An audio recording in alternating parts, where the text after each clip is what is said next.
Hello everybody, glorious day, so we thought we'd come outside and I'm going to show you how to brush dogs' teeth. We've got the amazing Moss, who you may remember from the last video where he cleaned his teeth. Sally's doing the video here.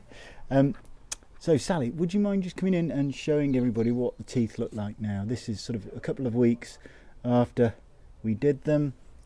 As you can see, still nice and clean, but you know, already we're starting to see a little bit of yellow plaque just coming on there at the bottom of the teeth. So it's really important that we keep this plaque off. Plaque is the build-up of bacterial biofilm that comes as a result of the bacteria not being removed from the teeth. Over time that biofilm will harden and turn into calculus or tartar. Eventually that tartar then will cause loosening of the teeth.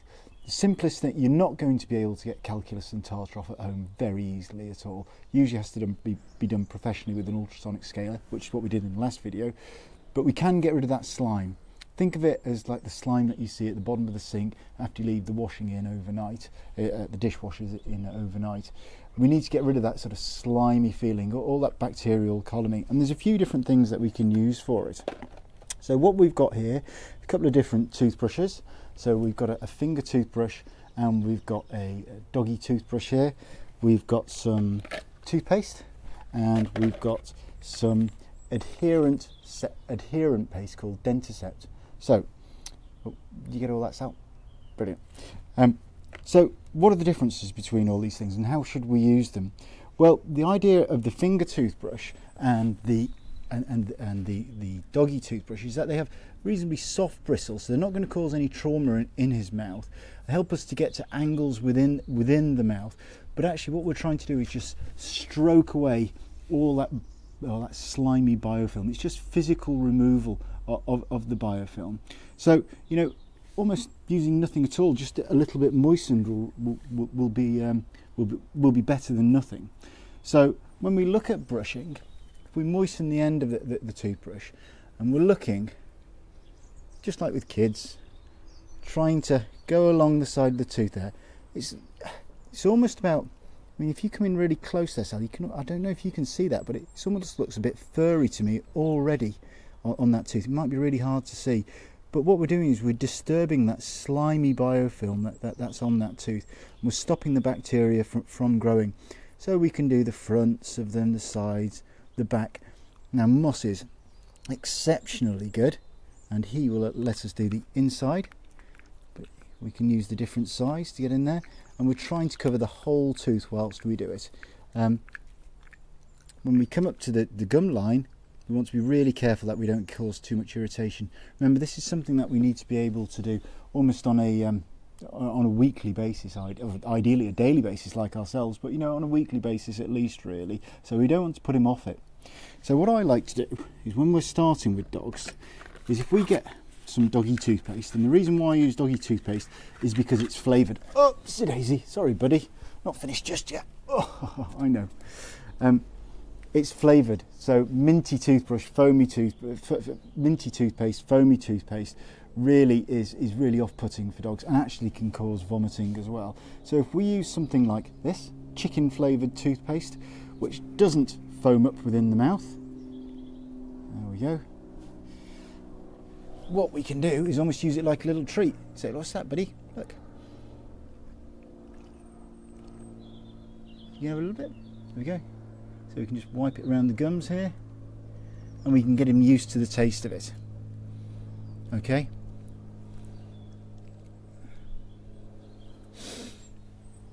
Then once he's good with that, we can start to rub it onto the teeth. Now this toothpaste has enzymes in it which help to break down the bacteria, or the bacterial ecosystem that's in there. So the toothpaste on its own is almost enough to, again, keep bacteria at bay. So we're going along all his teeth here and just rub it in with our fingers. But of course, best of all is if we can get a little bit of toothpaste on the teeth and on a brush, and then just come in, go along all the teeth here like that. You're such a good boy, aren't you, bud? So I'm trying to make sure I get the outside of all the teeth. Unlike us, they don't have molars with flats that you need to get to the top of. if they'll let you, see if they'll let you just go inside here. Not many dogs will do that, but luckily enough, actually, most of the plaque and tartar that you see comes on the outside. The big teeth that you really want to look at are these molars at the back, carnassials as they're called, and these ones at the front here. These are the really important teeth, but don't forget the other ones as well. The premolars here, the incisors at the front. You'll notice Moss has got a little bit of an overbite because he's got an incredibly long nose, haven't you, buddy? Okay, so you're getting a little bit bored of it. So the thing is to do it in small increments. So start off with just letting them lick the stuff off your finger, the toothpaste off your fingers, progress to smearing it on the teeth, and then eventually building up to a brush. If you find that too difficult, then we can use a finger toothbrush, like so. The idea of this is that it just gives you that little bit more control, again, around the teeth, like that. Another product that we use, if dogs won't let you use any of the different types of toothbrushes, is an adhesive dental paste. Now this stuff is very much like toothpaste in that it's got the enzymes in it, but it has an extra ingredient which means that it kind of gets really gluey and sticks to their teeth, so the dogs can't lick it off. This has also got something in it called chlorhexidine. Chlorhexidine is Hibby Scrub, it's that pink stuff. It's an antibacterial in its own right.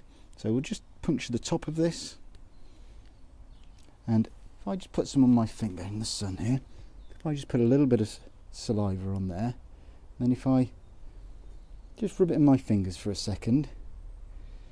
Okay, I don't know, can you see how that's getting really sticky there? Does that show up on the camera there? So you can see how it's getting really sticky there. So what we can do with this is, rather than use our fingers, we've got a little applicator. Moss has really had enough, haven't you, bud? Last bit, I promise. What we'll do is we'll just put the applicator on, and then take that top off,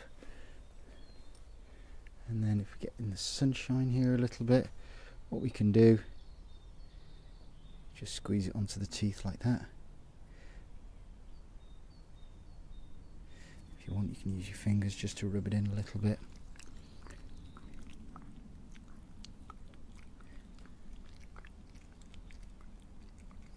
Okay, so I'm just going along these teeth, and I can feel it's really sticky on those teeth already. Hopefully you can see that sort of stickiness there. So this is now adherent to its teeth. Help to disturb again all that sort of bacterial biofilm that's on there. Of all the different methods, this is the one that I like the most, combined with the odd bit of toothbrushing, because I found it the easiest. Isn't it good? There we go.